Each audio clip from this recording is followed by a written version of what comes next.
Bien, vamos a ver una pequeña aplicación para el análisis de estabilidad de un estribo de puente según la norma AISTO LRFD. Bien, para ello vamos a llamar la aplicación escribiendo estribo en la línea de comandos. Si nos abre esta ventana, acá podemos ver en la imagen una sección transversal del estribo típico. Bien, tenemos un menú donde el primero que está habilitado es datos de la geometría del estribo. Hacemos un clic, podemos ver en la imagen todos los datos que hay que introducir en este sector de acuerdo a la forma del estribo que estemos analizando. En este caso podemos ver la altura del estribo total, la base, que están en estas opciones donde hay que colocar. Tenemos la altura del cimiento, tenemos el largo de la puntera, el largo del talón, tenemos el ancho de la corona, tenemos la base para que asiente la viga de la superestructura del puente, también la altura de la viga del puente y demás datos que se pueden colocar o obviar colocando un dato cero según la forma de su estribo. Como también podemos hacer variable el cimiento. En este caso vamos a colocarle adelante y atrás, es decir, en intra 2 y intras 2, la altura de 0,60. Si todo está conforme, lo hacemos un OK, se habilita esta opción que dice datos del suelo. Bien, vamos a introducir el ángulo de fricción interna del suelo, el peso específico del suelo, el peso específico del hormigón, el ángulo de fricción entre el muro y el suelo. Vamos a colocar, si es que hubiese suelo inclinado en tras 2, este ángulo beta, y como también la resistencia admisible del suelo. Todos estos datos se los coloca en estas casillas. Si todo está bien con los datos que tiene, le haremos ingresar datos. Se habilita esta otra opción que dice datos de carga.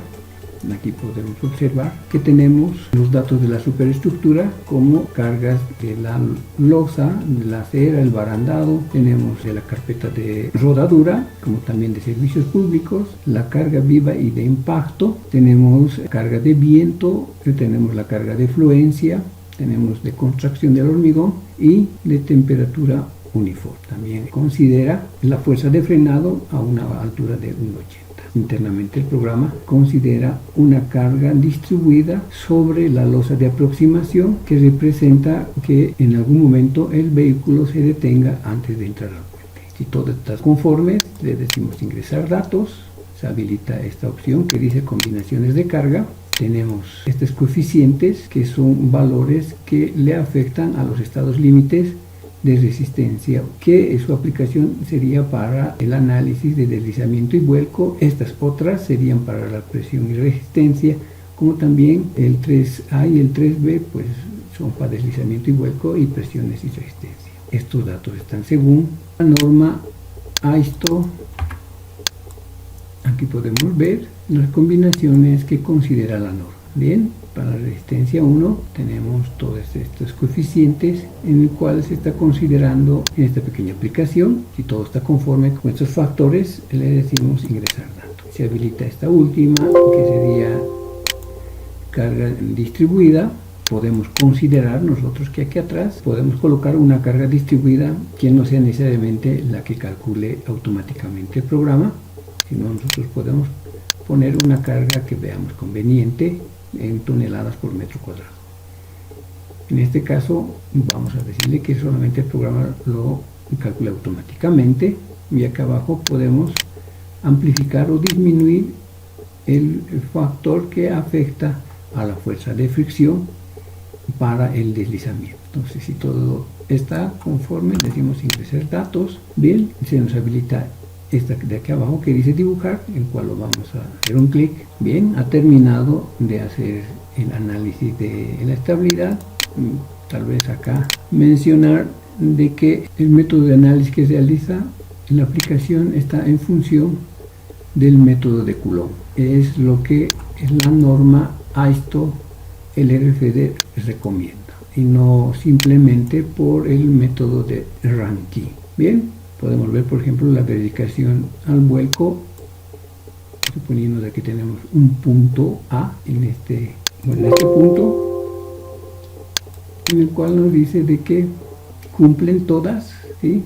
También tenemos una verificación al deslizamiento en la base del estribo, también todas cumple, en este caso, como también hace una verificación de las presiones actuantes en la base del estribo. Para todos estos límites de resistencia, como podemos ver acá, lo que estamos transmitiendo son menores que lo que resiste el suelo, en este caso 2.7 kilos por centímetro cuadrado. Sin embargo, lo que estamos transmitiendo es menores que este valor, en este caso cumple todas. Entonces decimos ok, vamos a esperar a que haga los cálculos para determinar los diagramas de momentos y de cortantes, como también podemos ver en unas pequeñas tablas que nos muestran los datos que hemos introducido de la geometría del estribo, los datos del suelo que hemos introducido, los datos de la carga que vienen de la superestructura, y acá nos muestra la verificación al vuelco, que también está tabulado para estos estados límites de resistencia,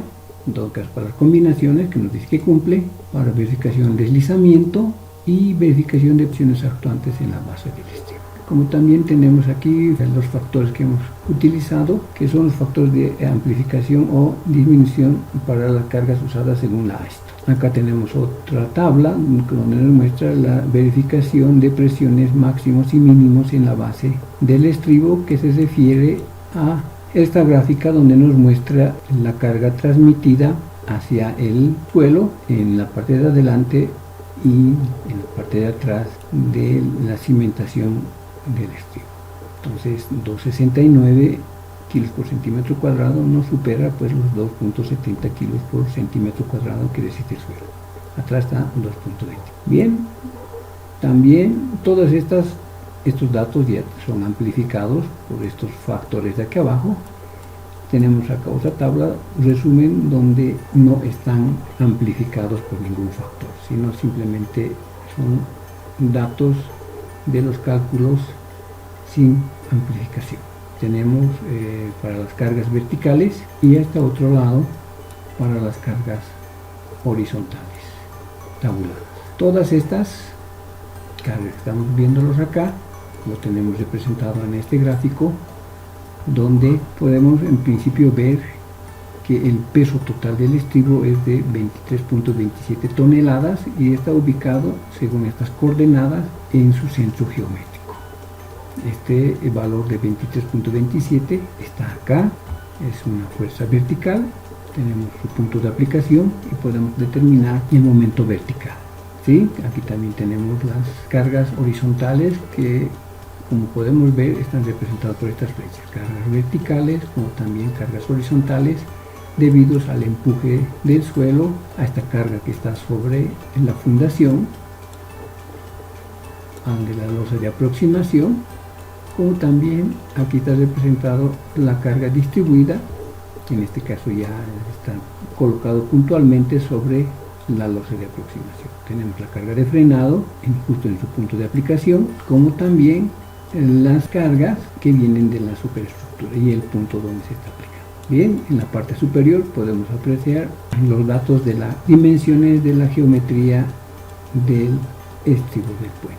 Bien, aquí al lado podemos ver el diagrama de corte en la pantalla, ¿sí? Donde tenemos en este punto, dice que de 26.23 toneladas en corte en la base de la elevación del estribo, como también tenemos el diagrama de momentos en la pantalla, y el momento justo en este punto dice que es de 81 toneladas metro. Y tenemos de igual manera el diagrama de corte en la fundación, en la parte de adelante y el de atrás, como también el diagrama de momentos en la fundación. Bien, eso es todo.